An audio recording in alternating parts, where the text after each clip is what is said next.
Hello, welcome to Tea with Melanie. Today I'm delighted to share time with you and with Mr. Zurriane Bennett. He is a self-defense advocate, really focusing on personal self-defense. He's also a speaker, and he's also an author of a series of self-defense books that are going to help shift some mindsets and create a new perspective on caring for self and the environment and the people around you. Thank you so much for being with us. Well, thank you very much for having me on your show and for allowing me to share my message with, of course, all of your listeners and all of your viewers. I read your bio and I was quite fascinated to know that you have lived probably 30 lives in this lifetime. And so with that said, what led you to choose this path, to choose helping and becoming an advocate for self-defense in particularly? Because you could have gone in so many different directions based on your background. Well, in truth, like many people, I did go in many different variety of directions and paths. But all my life, I've been exposed. I grew up in New York City. Well, I grew up in New York City. I was born in a place called Mount Vernon, New York. And there was always crazy stuff going on. A lot of violence, a lot of really toxic things were always around me. And I remember when I was a very young guy, we went to Connecticut with my parents. And, we went to go visit some people. And I met these two little girls, very pretty little girls. And I'm talking to them and, doing stuff kids do. And one of the little girls starts telling me about what their father does to them. And I was like,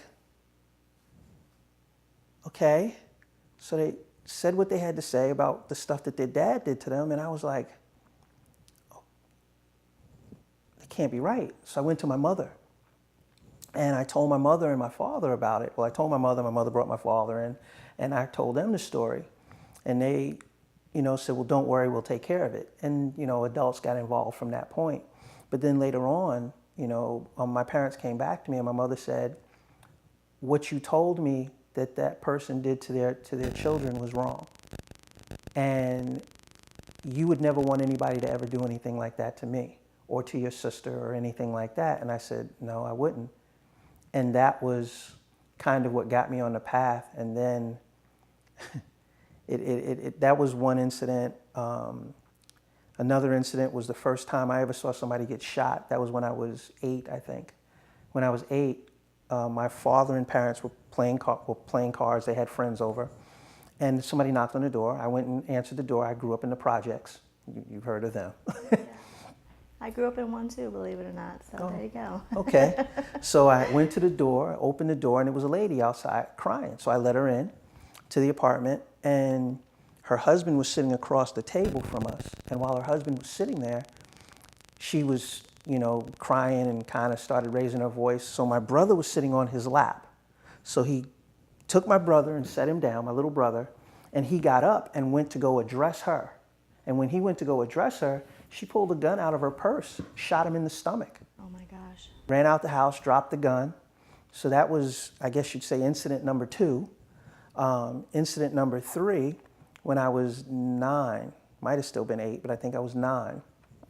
Me and a friend of mine were playing catch. We had a ball. Remember the old Nerf footballs? Mm-hmm. So we had the Nerf football, and we were throwing it back and forth. And I threw it to him. And one of the times I threw it to him, he decided to come at me like, he was going to do a touchdown or a score. So he starts running towards me. He takes about maybe somewhere between 10 to 13 steps. And all of a sudden, out of the corner of my eye, I see something fall and something go boom. And I look, and it's a woman. Oh. She jumped from the 7th floor window, hit the ground. The last thing she did was take an inhalation of air. She went, and that was it. Come to find out, she was a victim of sexual assault. She was a victim of, domestic violence. And she had had a baby, and she was also now going through postpartum. So she jumped out of a 7th floor window. When I was 13, and I know you just asked me why, but I'm kind of giving you the role. When I was 13, and there's this man, and he's beating his girlfriend like he would be hitting a man. She's 8 months pregnant. And I'm looking, and people are looking, but nobody's getting involved. So I run down there, I get in between them, I end up fighting this man. You were 13. And I was 13. I ended up basically winning the fight, and he went on about his business. But I was like, is this real? I mean, you know, a lot of things going, you're a teenager, you know, testosterone, all of that stuff is flowing. So that was another incident. And then there's actually many more, but there's one more that really resonates with me. And that was this very, very beautiful young lady. She was a lot older than me, standing in front of the building, and the door opens to the building, you know, before you get in the hallway to get to the elevator, all of that stuff. And she comes through the doors, and she's holding her throat like this. And I look, and it's all red. Well, she had broken up with her boyfriend earlier or the day before, something like that. He came back to her apartment, and they got into an argument, and he cut her throat. Oh my gosh. She lived, but he cut her throat. So as time went on, I've always tried to do stuff that was proactive and, you know, volunteering with the boys club, girls club, stuff like that. I've always tried to do stuff like that. But, you know, in my journey, when I was a defensive tactics instructor for Prince William County, which is in Virginia, I was an instructor for them doing defensive tactics, and a really phenomenal human being by the name of Captain Dennis Webb. He was a captain there, really super person, really tall guy. And he came up to me one day and he said, "Z!" I said, "Yeah, what's up, Dennis?" He said, I've got a job for you. I've got something that's perfect for you. It's right up your alley." And I said, "Okay, Dennis." He said, "I'll talk to you later on today." I said, "Okay." So he got with me later on today, and he said, "This is what it is. The Sexual Assaults Victims Advocate Service is looking for an instructor. You're a phenomenal instructor. You're a great person. You're a super martial artist." I said, "Well, thank you, Dennis." He said, "But one of the reasons that it's right up your alley is because they're not paying a dime." And what was your reaction? My reaction was, "Right, Dennis. Okay." He's like, "No, they really need an instructor, Z." You know, I talked to the guy. The guy called me because it was a gentleman that was running their rape aggression defense classes. And I said, "Okay, I'll go to the interview." You know, so I figured I'll go to the interview. We'll see what happens. I go to the interview. Before we were done with the interview, the guy goes, "You're hired." I was like, "Really?" He's like, "Yeah." He said, "Can you take about 2 weeks off to go to the training down towards Roanoke and da-da-da-da-da?" And I said, "Sure, let me do what I got to do." And I did it. Did they pay for the training at least? Yes, they paid for the training. And I ended up taking the basic training, taught that for a couple of years for them. Then they asked me if I would do the advanced training. So that added to my responsibilities. Then they turned around and said, "Hey, would you do our resisting aggression for children's classes?" I said, "Okay." So I ended up doing their basic women's self-defense, their advanced women's self-defense, and their resisting aggression defensively for children's program. And all that was inspired by your martial arts background, correct? You have been doing it for a while at that point? Yes, I've been doing martial arts for a long time. Okay. Now, you said something about 40 years or so, right? Yeah, about 40 years. Wow. You look so young. Well, thank you. You're so kind. I'll be back in a few years for that same compliment. Don't forget now. Question though, what led you to then move into the military? What led you to the Marine Corps? What led me to the Marine Corps was the fact that I was seeing a lot of people where I grew up. I grew up right on the edge of the Bronx. And I was seeing a lot of really crazy stuff. There was a lot of really crazy stuff that was around, and I really didn't want that to be my life. You know, I was seeing other people that had graduated and got out of high school, and they were basically on what we used to call 3rd Street University. They were hanging out on the block. They weren't really doing anything with their lives. They weren't going forward. Some of them were ending up going to jail, things like that. So what ended up happening was a couple of the guys that I grew up with, they went to different services. So I was like, okay. So it really wasn't my thing. I was going to figure out how to go to college. And one of my friends says to me, I'm not going to say his name, but he says to me, "Hey," they used to call me Zab. "Hey, Zab." "Yeah, what's going on, bro? Listen, let's go in the Marine Corps together. We can do the buddy program and all of that stuff." And I was like, all right, you know, I'm not quite sure what I'm going to do. You know, my grades aren't exactly spectacular. My parents don't have any money. let me think about it. So I thought about it, and I was like, you know what? It's a good deal. We'll go in the Marine Corps on this buddy plan. Did a little bit of research, saw it, said, okay, at least I'll be with somebody I know for a while. So he went and took the test. I went and took the test. He failed the test. I passed the test. So much for the buddy program. So much for the buddy program. And he never actually went into service. Never did. I ended up doing 22 years. My goodness. Well, he was supposed to lead you there. Yes, definitely was supposed to lead me, but definitely not follow. And what did you end up specializing when you were there in the military for so long? What was that path like for you? And what are some of your fondest memories or lessons gained from being in the Marine Corps? Well, the Marine Corps was interesting because one of the things that I really didn't have a lot of experience with was with a lot of Caucasian people.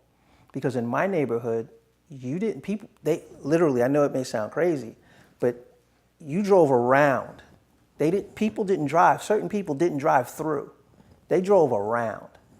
So, you had the Black Panther Party and all of that stuff in New York, in the 70s and 60s and 80s. And there was a lot of black pride and things like that. And people were just scared, so they wouldn't drive around. So I ended up going into the Marine Corps, like I was saying, because of the fact that I was looking for more. Don't get me wrong, I'm no rocket scientist. And I'm clearly not the sharpest knife in the drawer, but I cut. And I just wanted, again, more for myself, more for my life, all of that stuff. So that led me into the Marine Corps. And then when I got into the Marine Corps, they told me I was in aviation. I said, okay, great. There's like, listen, your score is high enough, you can go into aviation. And I said, okay. So I ended up going into aircraft fire and rescue. Wow, that sounds very interesting. Yeah, it actually was. So I went into aircraft fire and rescue. Through the evolution, I made it to E7. So I was a gunnery sergeant. And then from there, I always wanted to be a warrant officer. And everybody was always telling me how hard it was. So I was like, you know what? What the heck? So I got ready, submitted my paperwork for warrant, and I ended up, the first time I submitted it, I got selected. From what I understand, that doesn't happen too often, but I was lucky. So much for not being the sharpest knife in the toolkit. It's amazing. Well, congratulations. And then when you left, what was that like for you? Was that a hard transition? What was that decision process like for you when you decided to leave the Marine Corps? Well, I was always involved in a whole bunch of different things. So the biggest transition for me was, you may have heard this from me before, was in the military there's a certain consistency. And there's certain things that you can always kind of rely on. And pretty much if you don't do what you say, the repercussions can be very severe as far as your career. In the civilian world, it really isn't like that. People will say anything just to say it, and a lot of times they don't have to back it up. So one of my hardest things to deal with was in the civilian world, and there's nothing wrong with being a civilian, but in the civilian world, I guess it's in the military too, you don't seem to see it as much, is that the consistency of inconsistencies is just too consistent. You get people that tell you that they're going to do something or promise you stuff or, kind of pose or prostrate themselves up as a certain thing, and they're really not that. To in the military, your rank is worn on your shoulders. It's worn on your collar. Your level of influence basically is determined by your rank. Now, how your networking skills within the overall military work is also going to raise that up to a higher level. But most things are based on your rank. So, if you don't do what's right, there's, it could destroy your career. So that was the difference. Like we haven't really known each other long, but you'll find that whatever I say I'm going to do, I do. There's no ifs, there's no ands, there's no buts. And if I can't do it for some reason, because we're all human, you will know in advance. It will not be a surprise. So, I'm just very passionate about the fact that we need to be people of our word, and we need to take responsibility, because right now we've got homeless veterans, we've got people that have given their lives for their country and their loved ones and all of that, and you got people that have more than enough that could help them, and it wouldn't hurt them a little bit, not even a bit, but they'll never do that. They'll never step up, you know. And some people want to say, well, nobody helped me. It's a crock of crap. Every single person on the face of the planet, somebody's helped you. Somebody suffered. Somebody stepped up so that you could have an opportunity. I mean, we live in the Washington, D.C. metro area. Most of the people that you see with a job, it is not just their resume that got them that job. No, it's not. Most of the time, it's not. Nope, it's somebody that was in a position to put them in a position so that somebody even saw their resume. So I'm not even saying that they're not qualified. What I'm saying is that, you know, let's be honest, life isn't fair. And most of us think that, you know, the fairy luck monster is going to come and go, oh, you know, or those of us that are handsome, beautiful, amazing to other people, we think that that's going to last forever, you know, and we're about to go down a slippery road. You know, and I've had a really good life. You know, we all have our struggles, but I'm very fortunate. My graduating class out of high school was over 1,000 kids. Within 13 years, more than half of the kids I went to school with and graduated with were dead. Well, we can definitely go off on so many different tangents. The one thing that I will say is the passion that you have for what you do and the theme around your life in being an advocate on so many levels, not just self-defense, but being an advocate for people to choose to do good in the world, that they have a choice to make a difference. And I want to ask, what are you doing with it now? So you were in the military. You also went into law enforcement.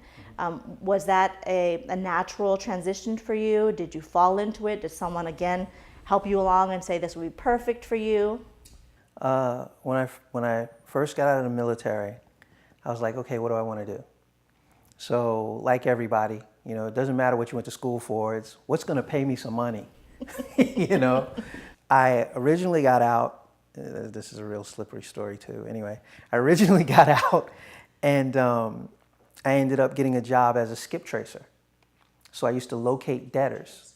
So I used to locate debtors for different companies. And once I found them, I would do whatever I needed to do. Not in a bad way. We're talking legal stuff. Okay. So we were saying slippery slope, so I was like, okay. That's because I was also a single parent for a number of years. My son got kidnapped. Oh my gosh. It's a book in itself. And all of this is documented. You know? We said this pre-show. We're going to have you come back in multiple shows. So anyway, I was a skip tracer. And then I was like, okay, so that was really interesting. But I started looking at how the system was failing a lot of people. So I didn't want to do that anymore. And we're going to leave that because that's a whole nother story. So I didn't like what was happening to people that they kind of got caught up in life. And it wasn't even sometimes some of their doing. Sometimes their car got stolen. Their credit card got stolen.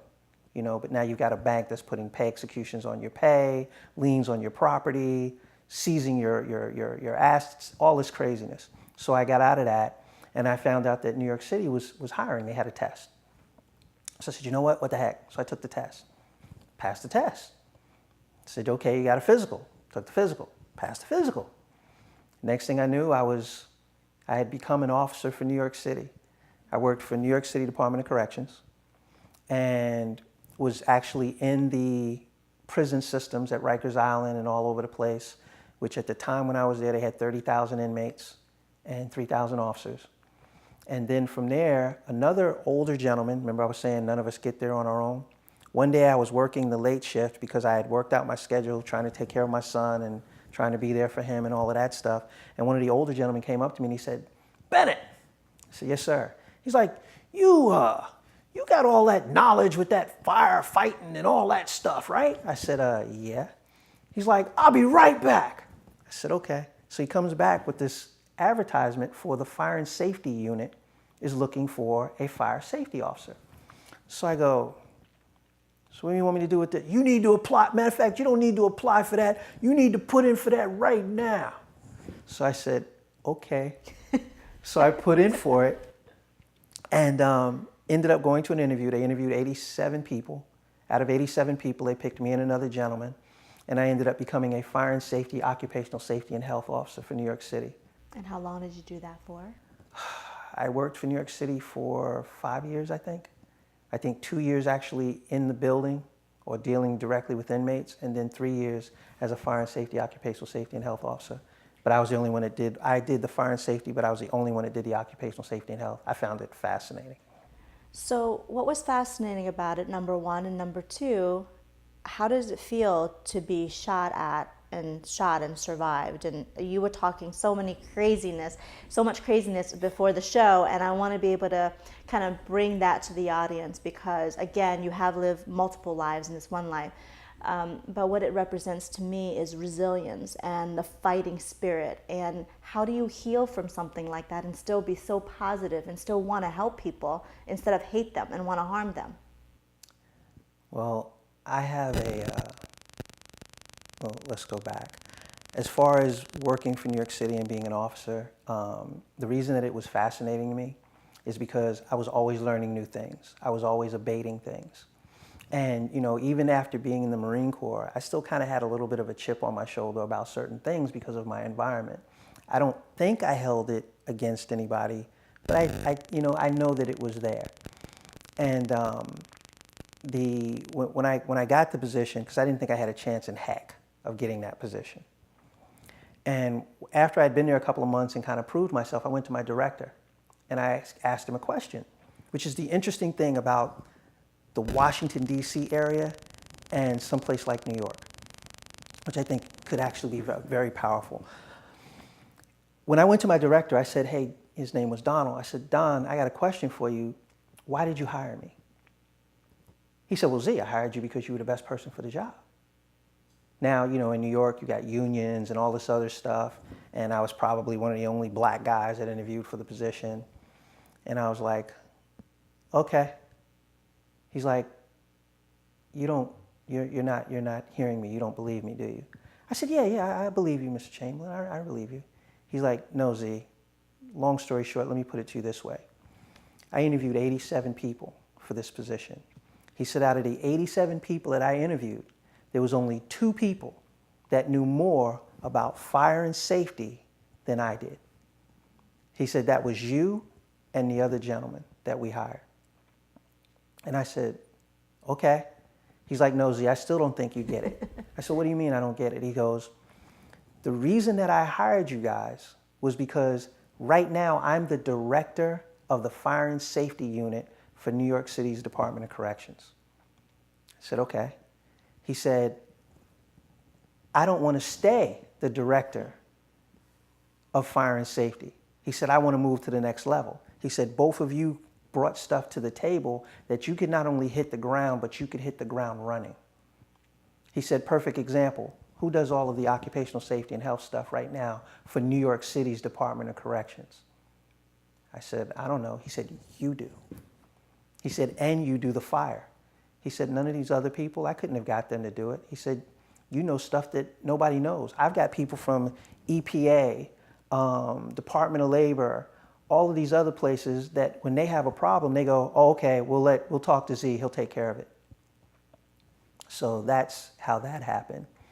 The shootings and the stabbings and all of that craziness, that was just part of life growing up. I mean, I remember, they had a lot of gang wars and stuff back then. I remember one time we were at the Boys Club of America, and this is back when everybody was skating. They were doing the skating stuff with the 4 wheels, not the 2. Right. And we were there, and they had a party, and some kids from the Bronx came to Mount Vernon because they had beef or a problem with other people. So I was there, and a few other people were there, and it was interesting because when they showed up, it was like everybody disappeared. I saw 12 people get into a Camaro. I was like, wow. And I remember it like it was yesterday, me and a guy by the name of Oscar Allen. Me and Oscar Allen helped close up the Boys Club with Mr. Coleman and a couple of other people, helped them secure the money and all of that stuff. And then Mr. Coleman was like, are you guys gonna be all right? And we were like, yeah, we'll be fine. So we walked out the Boys Club and started walking up the street. So what we didn't know was that the gang of people were right at the corner. We didn't realize it because we walked out and started walking. Actually, once we came out, there really wasn't any turning back. So we start walking up the street. And as we're walking up the street, they started following us. So literally, my friend is like, yo, man, they're going to kill us. Yo, man, we're going to get hurt. Yo, man, they're going to jack us up. And I'm like, dude, just keep walking. Just keep looking straight and keep walking. Don't pay them no mind. So they started yelling, popping crap and talking mess. So I said, okay, listen, we don't have any weapons, all right? We don't know if we can outrun them. We were both in great shape, but we don't know if we can outrun them. This is what we're going to do. We're going to bluff. So Oscar goes, we're going to what? So we're going to bluff. So he goes, okay. I said, this is what we're going to do. On the count of 3, 1, 2, 3, we're going to take 3 steps. We're going to stop. We're going to put our hands in our little jackets. We're going to turn around at them, and we're going to go, and walk and not say anything else. And that's what we did. Nobody else said a word. They followed or walked right behind us up one of the busiest streets in where we lived, and everybody was gone, and we ended up going home and nothing happened to us. But we clearly bluffed our way through that because there was nothing except for his 2 fists, my 2 fists, my 2 feet, and his 2 feet, and he didn't train in the martial arts. Okay, that was all we had. Which leads me, it's perfect to take us to the concept of mindset, which you're all about. It's not just about fighting. It's not just about taking your physical body, although that is a part of self-defense, which I do want to go into that because I know that the passion that you have around helping people take care of themselves, personal self-defense, is critical for the work that you do now. So I'm going to fast forward, shared your background, your amazing, profound background, and lead you up to today. You are out there advocating, you are instructing and teaching and promoting this whole concept of self-defense. And you're big on mindset. Can you share more about that? Yes. My belief is that the problem with most self-defense programs, man, women, doesn't matter, is that they don't go to the core of the problem. The core of the problem is that our mindsets are just totally destroyed. All right? Everybody thinks they're bulletproof. Everybody thinks it's not going to happen to them. Everybody thinks that they're exempt from life. And we all know that none of us are exempt from life.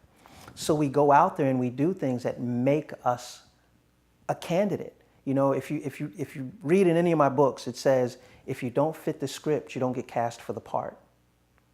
Just about, not everybody, but the majority of people that are ending up getting snatched, getting raped, getting molested, getting put in a bad situation, even those of us, and I know this is probably going to really upset some people, but even those of us that end up in domestic violence, we fit the script.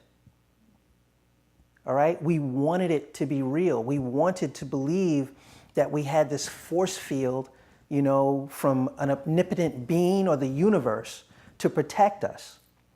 And then when something goes wrong, we want to blame the world and that omnipotent being or God for not providing for us. Or, whoa, why is it me?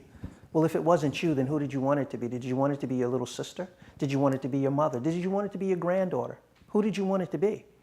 And who's truly responsible for you? What is the greatest thing that was ever given to man? A brain and choice, correct?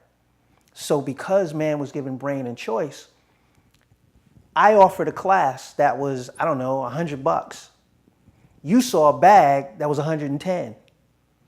You worked harder to get that bag at 110 than you did to take a course that could save your life.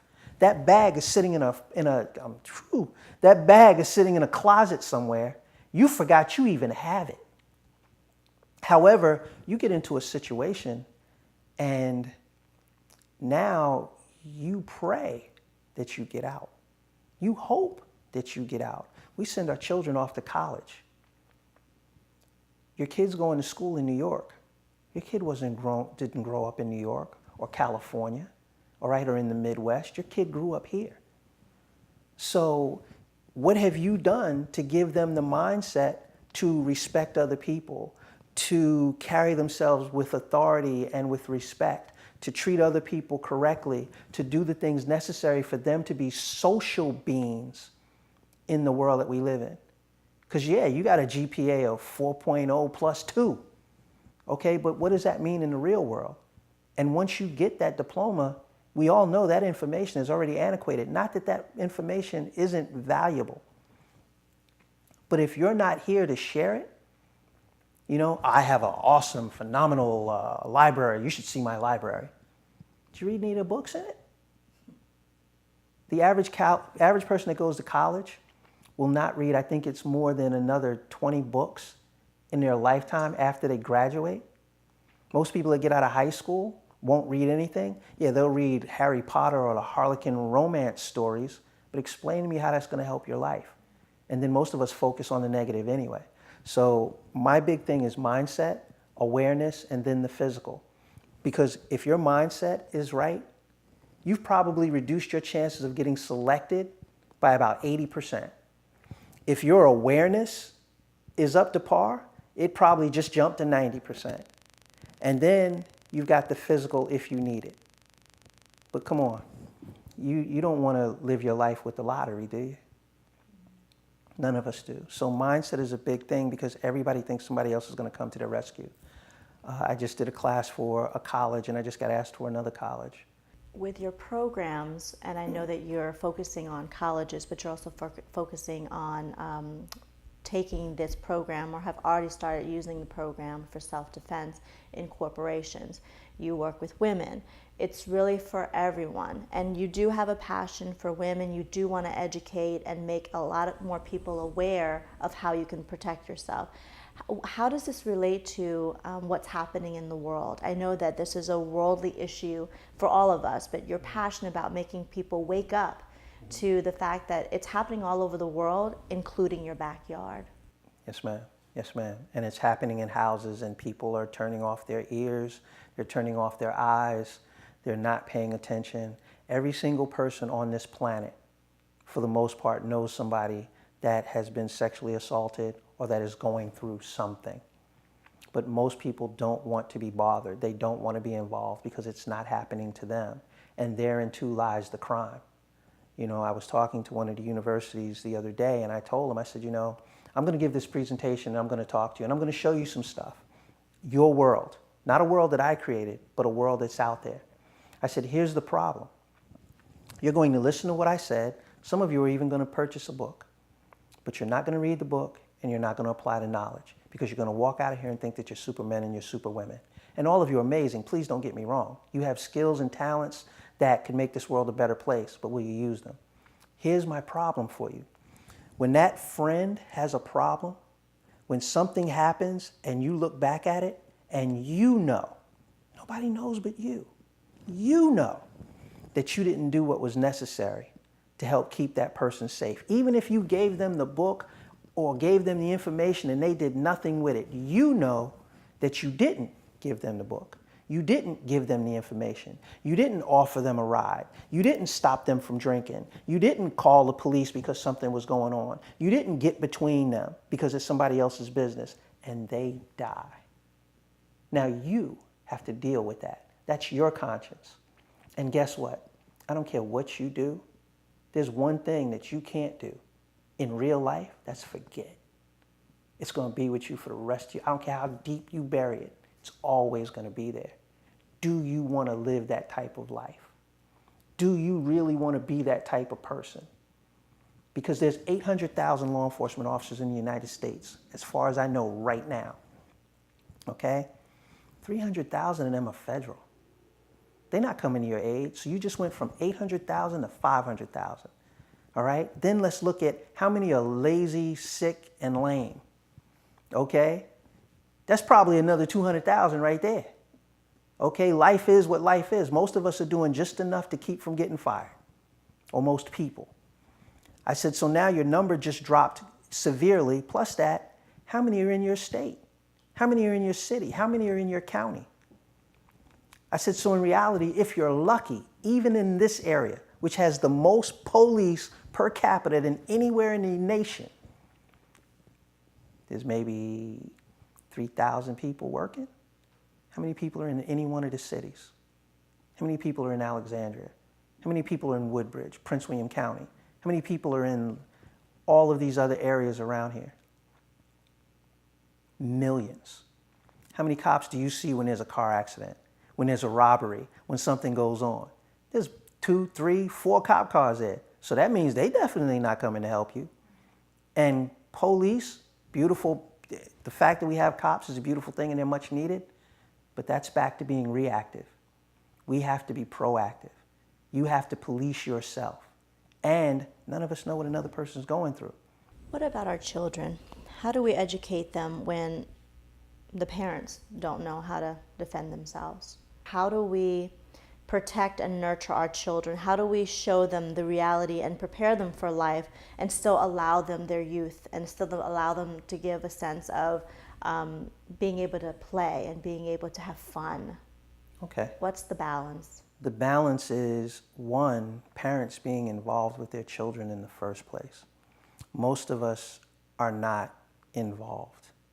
Okay, with my oldest son, who is now 30, you could call the school. If the school called me, they used to think that before they hung up the phone, I was standing there. You know, but we have to be involved. We're so distracted. You know, it's not the mother stays at home, father works world anymore. Now it's both parents working to try to just keep up, you know, and then we're all chasing the next shiny object. And so what happens? Our kids become the television, the computer now becomes their instructor.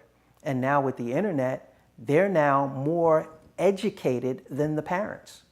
Why? Because you're so busy trying to focus on that job, that position, maintaining, especially right now, maintaining, that you don't have that extra leisure time to focus on what's on YouTube and what's going on here and what's on Instagram and all of these other different things.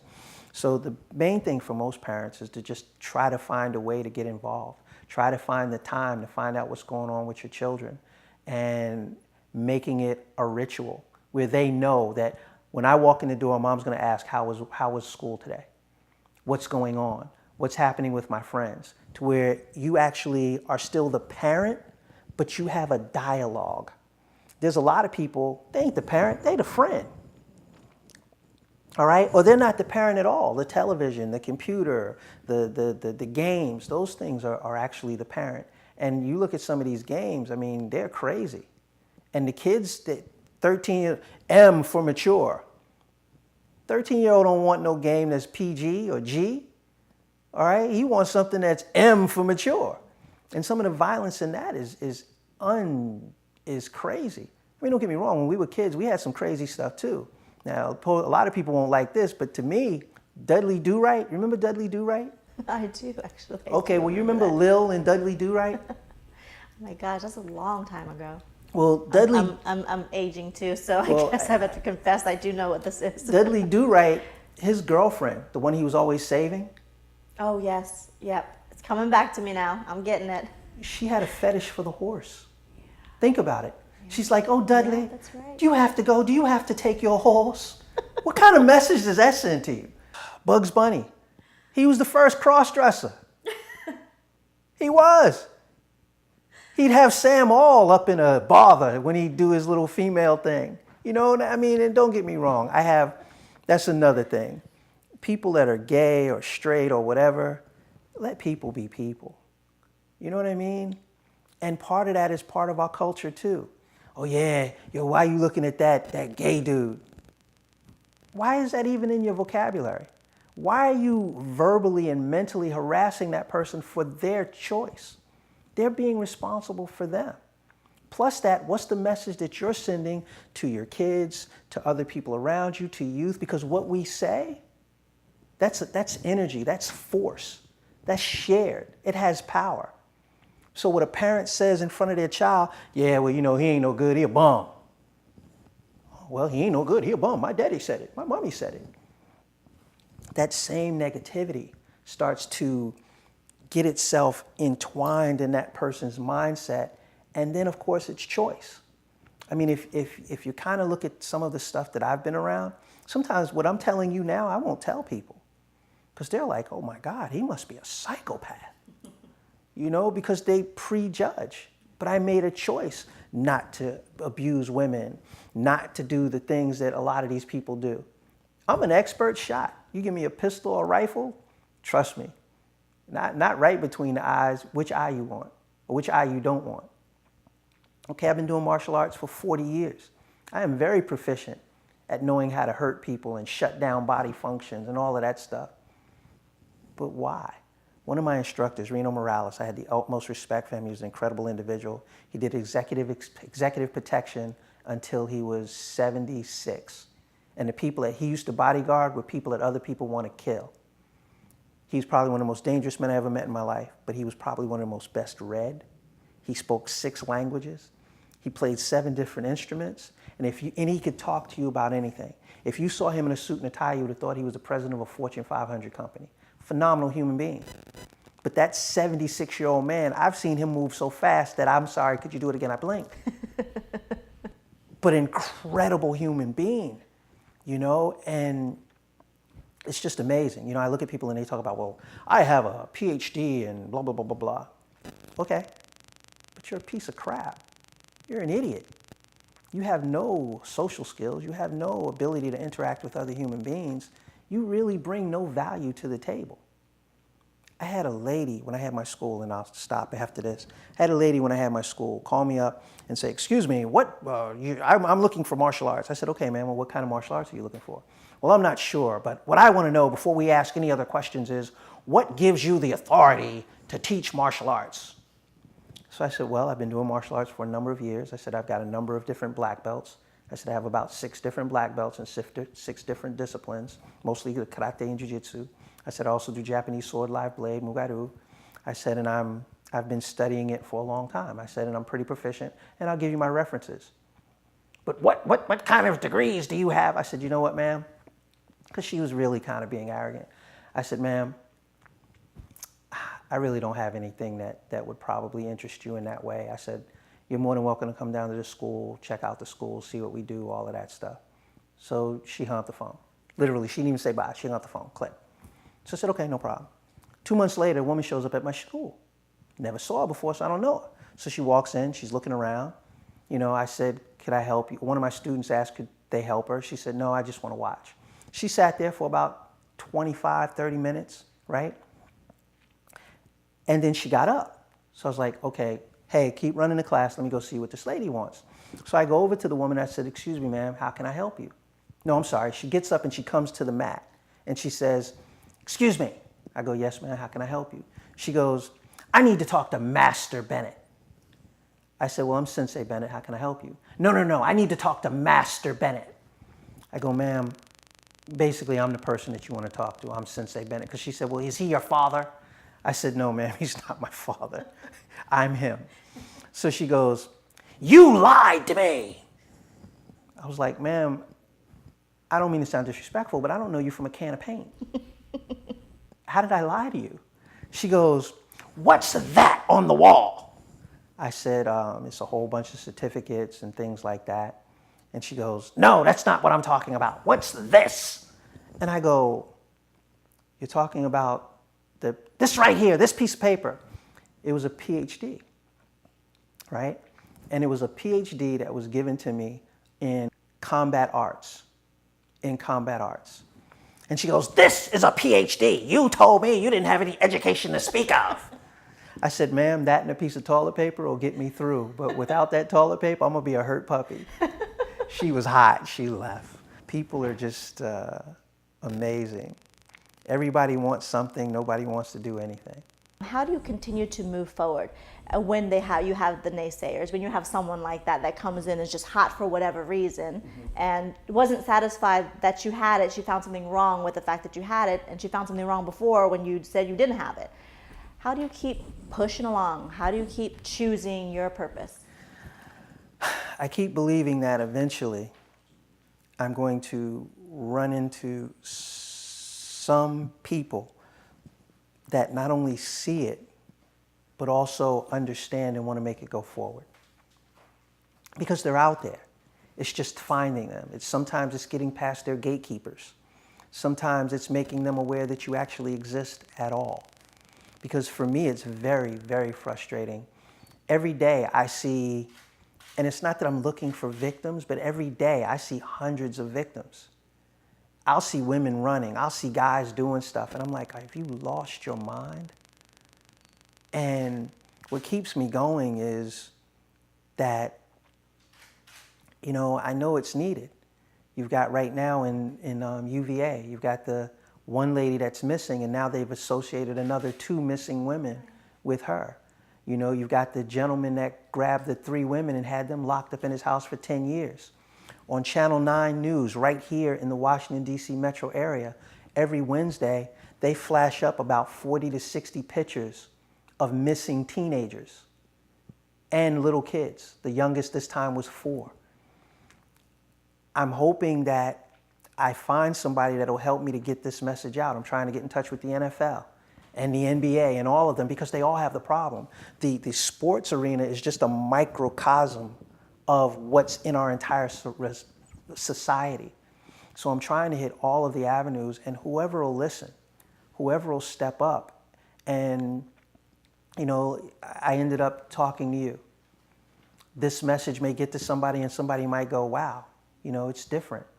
I went to one of the universities, and one of the professors there, she's been a teacher there for 24 years. She said, I've never heard your message before.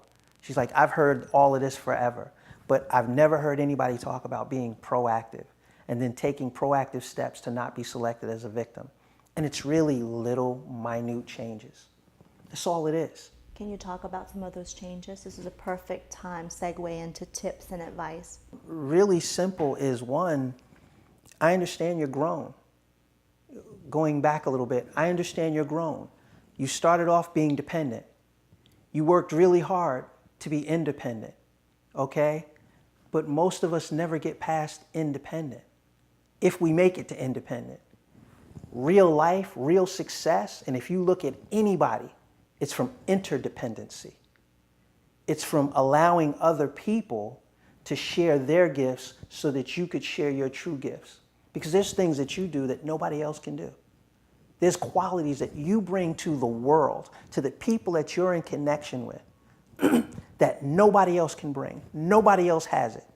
Your fingerprint or thumbprint is so unique that it could only be you. However, there's things that people that you know bring to the subject that make your gifts not shine, but act like the sun and burst with energy, vibrancy, youth, change, all of these different things. But if you don't let that one person do this, you're never going to be that sun.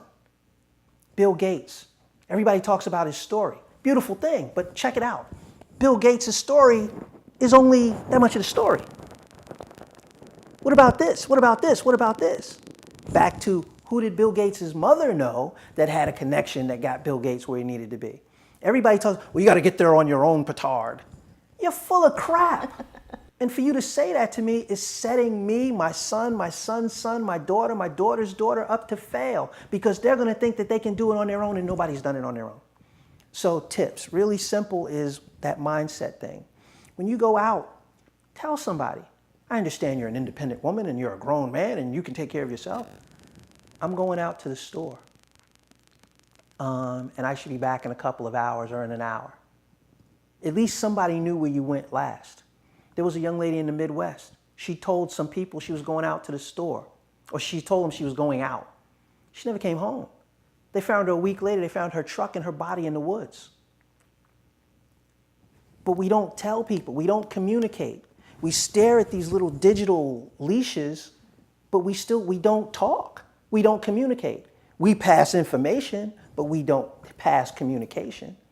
So not staring at that phone all the time is going to be a beautiful thing. Not texting all the time is going to be a beautiful thing. When you go out to the ATM, if you get that warm and fuzzy or that funny feeling, go to the next ATM. Not parking and being aware of where you park. But when I went into the mall, it was light outside. Well, now it's not light outside anymore. You know what I mean? Not parking next to vans in dark alleys or way off in the corner someplace.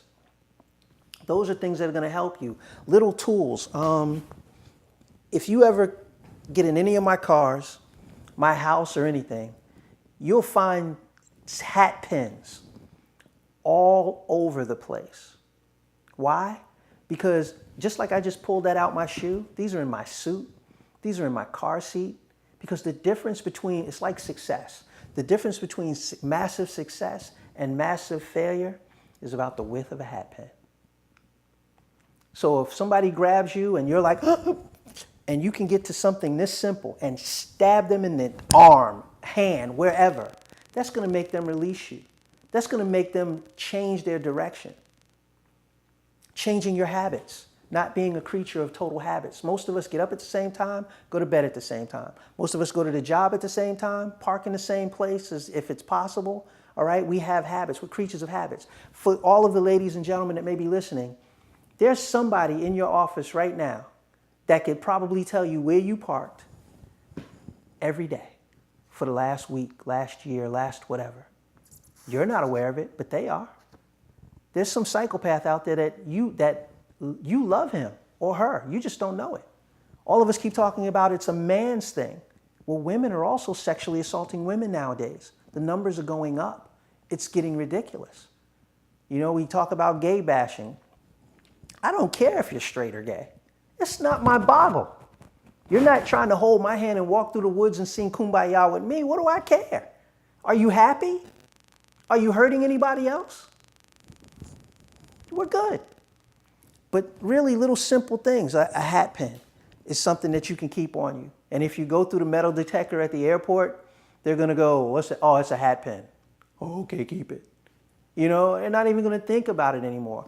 Using the things around you. There's a difference between a weapon and a tool. Something as simple as this when you're walking. Bang, boom, any hard surfaces. That's going to get you away. I don't teach people to try to have a full-out brawl with someone because of the fact that I don't know if they got a friend around the corner. I don't know if it's a setup. I don't know what it is. What I do know is you need to get home. You need to get back to the people that love you. And I would rather have you judged by 12 than carried by 6.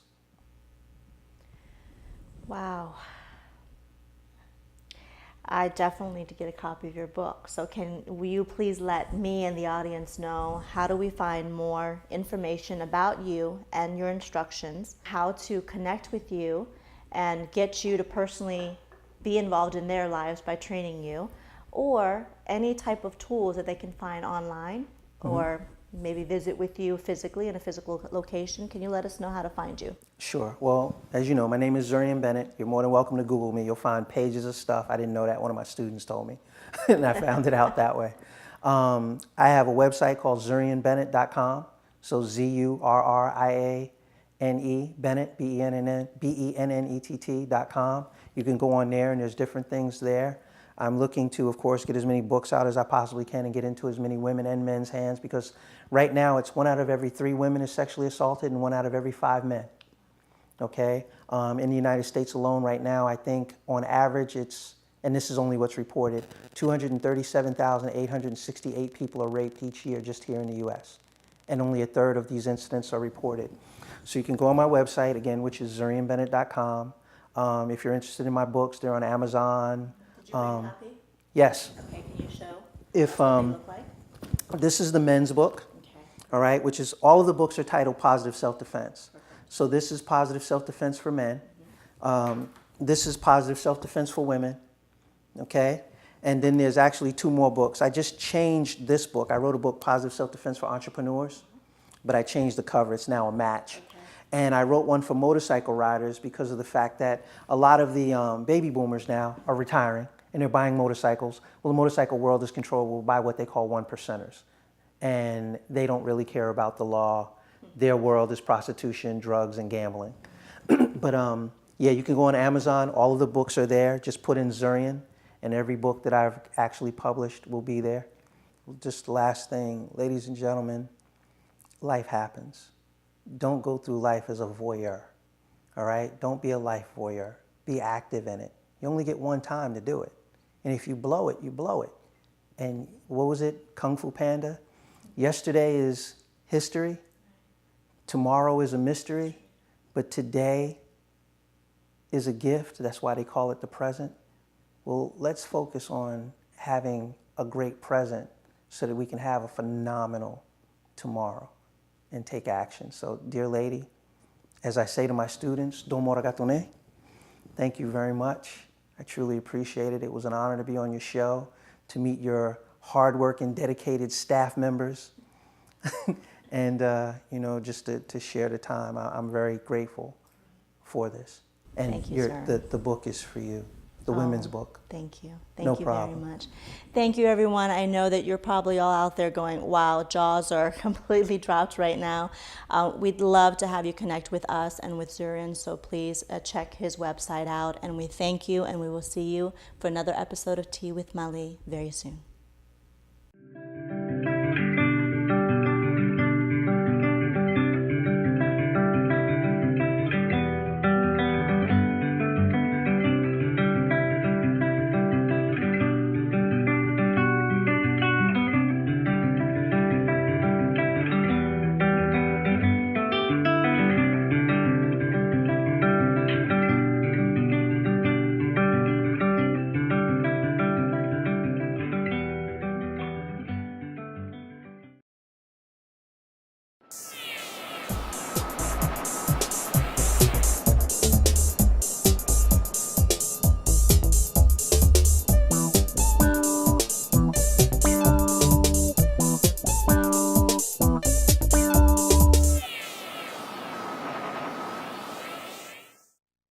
Ask yourself what you will miss more, your children or cigarettes. For as long as I can remember, my mother smoked. She died from lung cancer when I was 16. I could not take the chance of continuing smoking and not being here for my daughter. I know how much I needed my mom still, and I didn't realize it until I had lost her. You can quit. For free help, call 1-800-QUIT-NOW.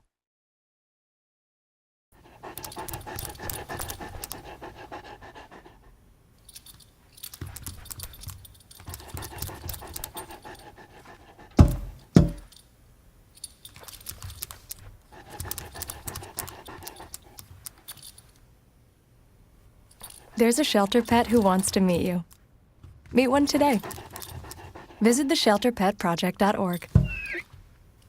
Adopt.